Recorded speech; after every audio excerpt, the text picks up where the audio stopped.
Olá, meus lindos, boa tarde. A aula de hoje vai ser sobre variação linguística.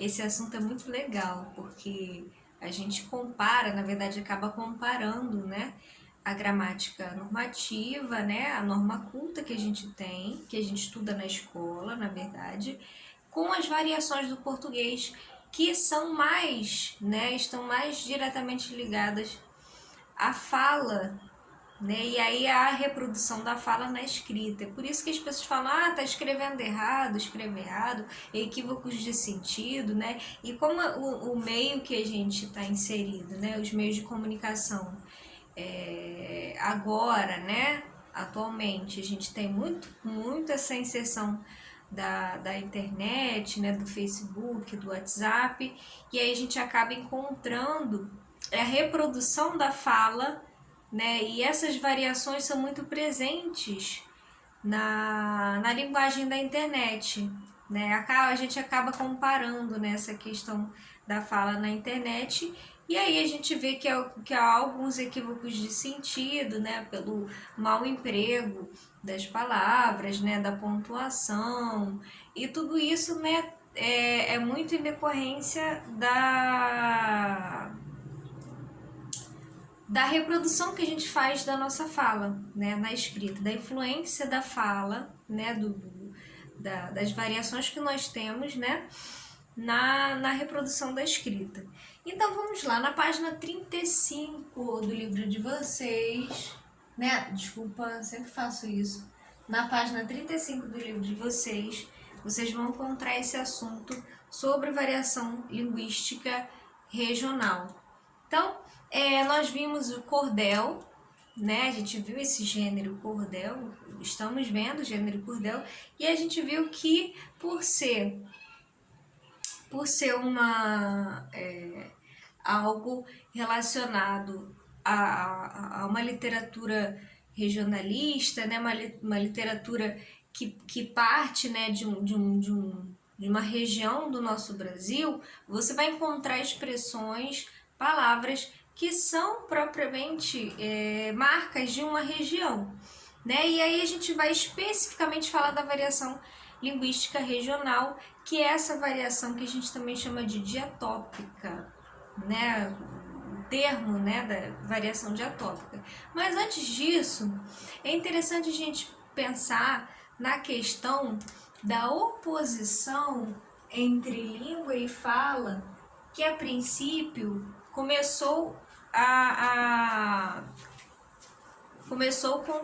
com os pensamentos de Saussure, né? O Saussure foi esse linguista, foi um linguista, né, que é considerado o pai da linguística moderna, né? Essa obra que ele fez, o curso de linguística geral, na verdade não foi bem ele que fez, né? Foi um curso que ele deu e os próprios alunos montaram o material e aí fizeram esse livro, né, baseado naquilo que ele falava, né, na forma como ele dava a aula, né, e aí a gente tem o curso de linguística geral, que é essa obra, né, dele que é estudada até hoje por nós, né, estudantes da língua portuguesa, né, e aí ele começou a pensar, né, nessa questão da oposição entre língua e fala. Ele tem como objeto de estudo mais a língua do que a fala, né? A fala ele menciona para justamente fazer essa oposição entre língua e fala. Por que eu estou falando disso na verdade, relacionando essa questão da variação de linguística? Porque, segundo Saussure, né, a língua é um sistema de signos, né? A língua é um sistema de signos, e aí, quando vocês forem me perguntar, né, o que é um signo, ele considera o signo como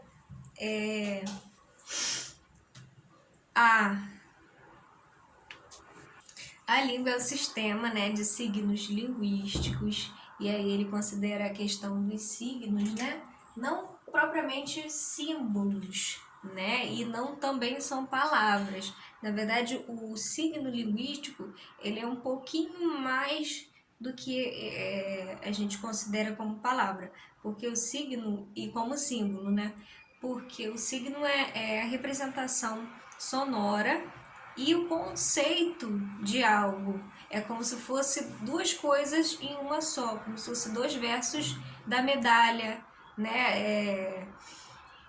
O que ele chama de signo linguístico é o significante e o significado, né? O conceito, a imagem acústica que você cria daquilo, né? E o conceito que você tem. Por exemplo, cadeira, né? Cadeira, aqui a gente tem uma ideia desse objeto, cadeira, a gente tem uma ideia, é um conceito que a gente tem de cadeira, e a gente tem ao mesmo tempo uma imagem acústica que a gente cria, né, na nossa cabeça, a imagem que a gente cria da cadeira, tá? Agora, a imagem acústica, né, que é também a questão sonora, cadeira, né? A gente tem um conceito e tem a imagem acústica, a imagem também sonora, tá? Ao mesmo tempo em que a gente tem em outro lugar, por exemplo, em outro país, né, nos Estados Unidos, a gente tem pensando em cadeira, a gente tem o mesmo conceito, né? Mas a imagem acústica é diferente, porque a gente tem a cadeira, mas lá não é cadeira, é chair, né? Então aí a imagem, o som muda. Então nós seres humanos, a gente faz essas categorizações, né, com tudo, a gente nomeia tudo, a gente precisa nomear tudo para poder ter né, aquilo como parte, né, do nosso universo, enfim. E aí essas categorias, elas são de lugar para lugar. Então, por exemplo, aqui a gente tem uma palavra para poder dizer, para poder nomear neve, por exemplo. A gente tem uma palavra para poder nomear a neve, neve. Mas, por exemplo, lá né, no Polo Norte, eles têm, eu não lembro agora, está no livro do Fiorin, Introdução à Linguística, se eu não me engano. Ele fala que tem 4 tipos de palavras para 4 tipos de neve, né? Então você tem basicamente um conceito parecido com imagens acústicas diferentes, cada neve tem um nome diferente, porque lá é tudo, você vê neve para tudo quanto é lado. Então para eles é muito a diferença, né, dessa questão da neve é diferente daqui, que a gente quase não tem neve, né? A gente vai encontrar o que? Neve lá no sul, enfim. E esse é o signo linguístico, né? Esses dois lados da mesma moeda, significante e significado. Agora, a língua é um sistema muito abrangente, né? Um sistema de signos e comporta um número muito grande de falantes. Pensando nisso, olha quantos falantes de língua portuguesa nós temos no Brasil e fora ainda do Brasil. Olha quantos outros países, né, na África, por exemplo, né, africanos, você tem que foram colônias de Portugal, né? E aí quantos falantes de português nós temos, né, no mundo? Olha só, é um número muito grande, né? A língua, ela é muito mais abrangente, ao passo que a fala, ele considera a fala como um ato individual.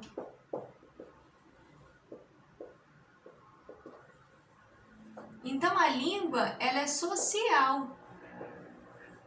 Ela abrange um número maior de falantes.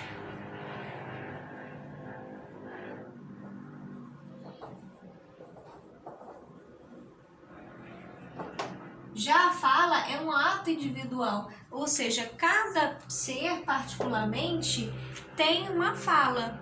Quer dizer, a fala é uma particularidade do indivíduo, né? Sendo assim, todo mundo fala a língua portuguesa, mas a fala de cada um é particular. E quando eu falo disso, né? A fala, por exemplo, isso é uma ideia também de Saussure, né? Mas a fala, por exemplo, ela também é cultural. Por quê? Porque quando eu falo numa língua, né? Mas a minha fala carrega marcas, particularidades que dizem respeito muito à minha origem familiar, onde eu estou, a minha posição social, né? Tudo isso está muito interligado, né? A minha origem, por exemplo, eu sou a minha família tem origem por parte materna, né? Do Maranhão. Meus avós são do Maranhão, minha avó é de São Luís, meu avô é de Chapadinha, minha mãe é maranhense. E aí, por parte do meu pai, você tem um lado que é do Rio, né? Do Rio mesmo. A gente nota que são particularidades na fala, cada um tem uma particularidade na fala, e a gente, né? Vocês também se apropriam do linguajar dos nossos familiares, porque é onde é a origem, né? Onde a gente começa a falar as primeiras palavras, né? Não é no nosso seio familiar.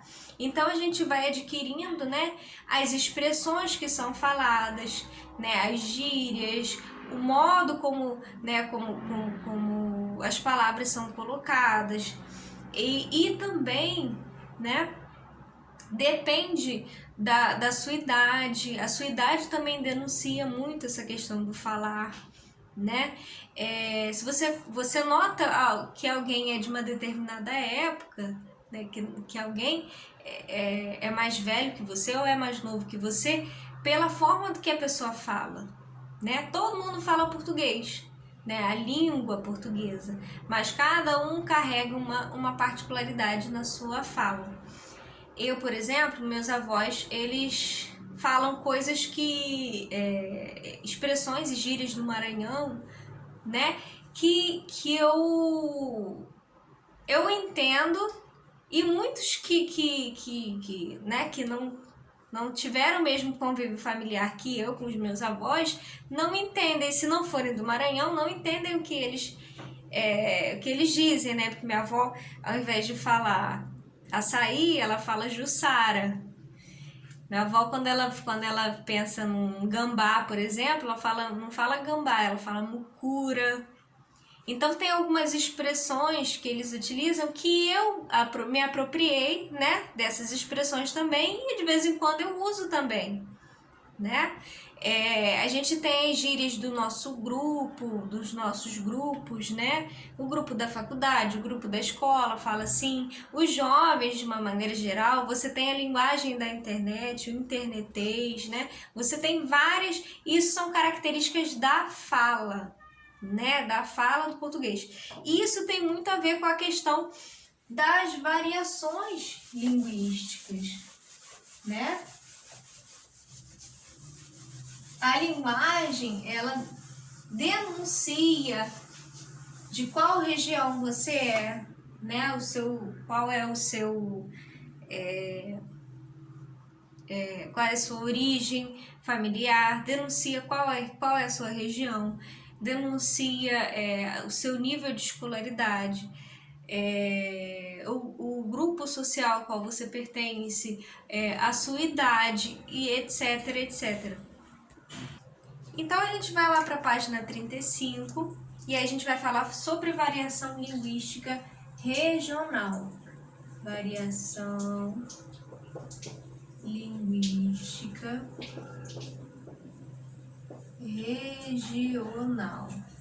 Lembrando, né, que essa questão da variação linguística tem muito mais a ver com a questão da fala, né, e não da língua propriamente dito, porque a fala é que é esse ato individual, cada um, né, tem uma característica diferente, né, tem uma marca na sua fala que distingue a região, que distingue o grupo social, que distingue a idade e por aí vai, né? Então a gente vai falar propriamente da variação regional, que também é chamada de variação diatópica. De topos, né? Variação diatópica. topos, lugar, né? A variação regional, né, é bem simples da gente entender. Por quê? A gente não só pensa em uma região distante, a gente pensa numa região, por exemplo, a diferença do linguajar carioca para o linguajar paulista, por exemplo. O que a gente pode encontrar, né, de diferenças entre o linguajar mineiro e o linguajar baiano, né? Olha só a diferença das expressões que nós temos, né?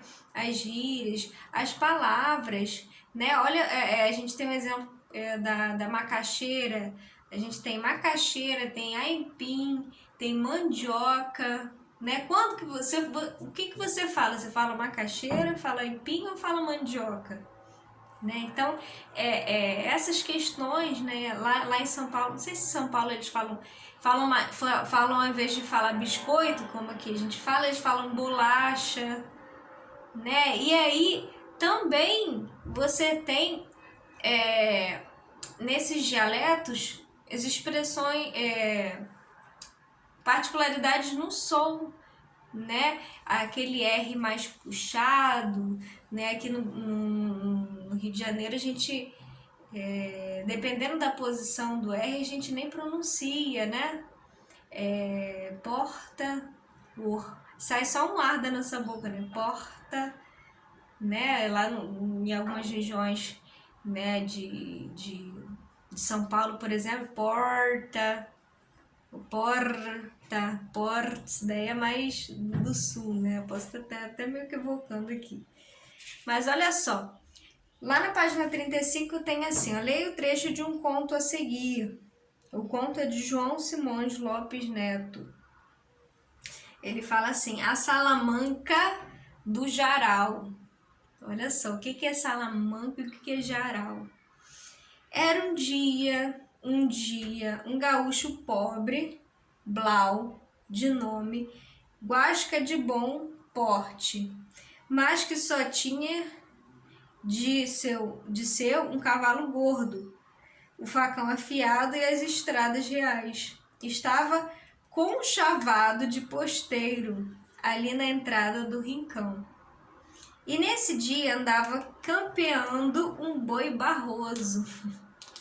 E no tranquito andava olhando para o fundo das sangas, para o alto das coxilhas, ao comprido das canhadas, talvez deitado estivesse entre as carquejas. A carqueja é sinal de campo bom.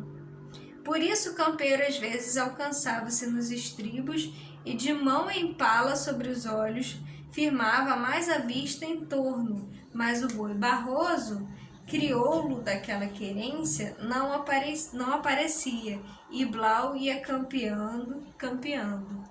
Olha só que interessante, né?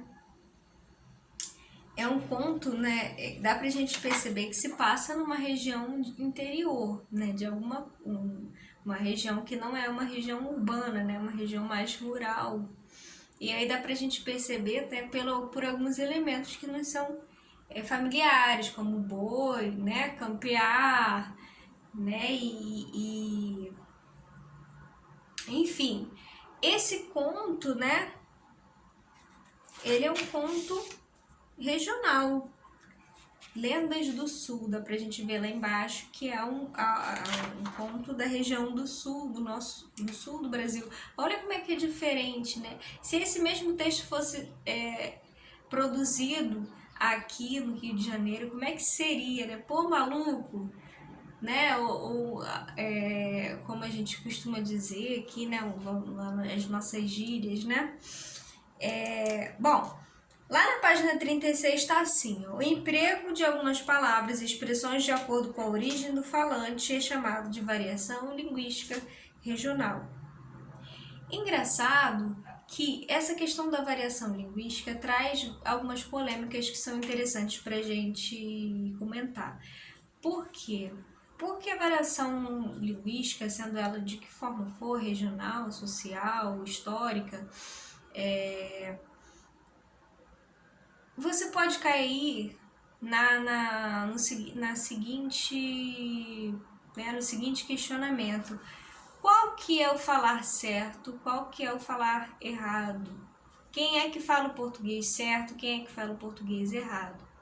E na verdade a gente não tem uma resposta para isso, né?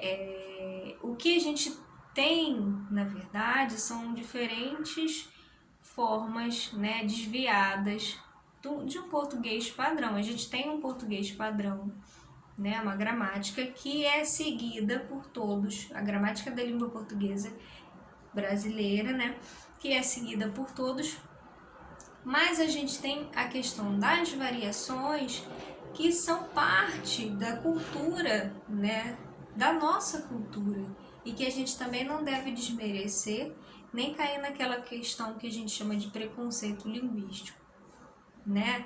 Ah, se fulano fala desse jeito, ele é automaticamente linchado, né? Ou as pessoas, né, zoam, vamos dizer assim, né? E não deve ser encarado como algo errado, ou o que é diferente da gente, né? Não é considerado errado, né? E acho que aí a gente tem que bater nessa tecla de deixar o preconceito linguístico de lado, né? Encarar, né, essas questões como parte, né, apropriações culturais que a gente vai tendo, né? É muito bom a gente conhecer os dialetos, né, de outros lugares, né, a forma como eles falam. A diferença é boa, nunca a gente deve considerar a diferença como algo ruim, né? E também que não existe nem certo nem errado, mas algo que é adequado a uma situação e algo que é inadequado a uma situação, né? Adequação linguística e inadequação linguística. Então vai ter uma hora que eu vou precisar, né, entender, dominar as regras gramaticais, dominar a norma culta, mas para aplicá-la em alguns contextos, em algumas situações que eu vou precisar utilizá-la, que vão me pedir, né, a norma culta da língua. Mas em outras situações, como por exemplo, situações mais corriqueiras, né, situações coloquiais do dia a dia, quando eu vou falar com os meus amigos, quando eu vou, né, tô uma situação descontraída, aí a gente utiliza a linguagem informal, e aí a gente entra nas variações linguísticas também, que estão todas interligadas. E não desmerecer nenhuma dessas formas. Tá bom, gente? Então a gente continua na próxima aula. Beijos, tchau, tchau.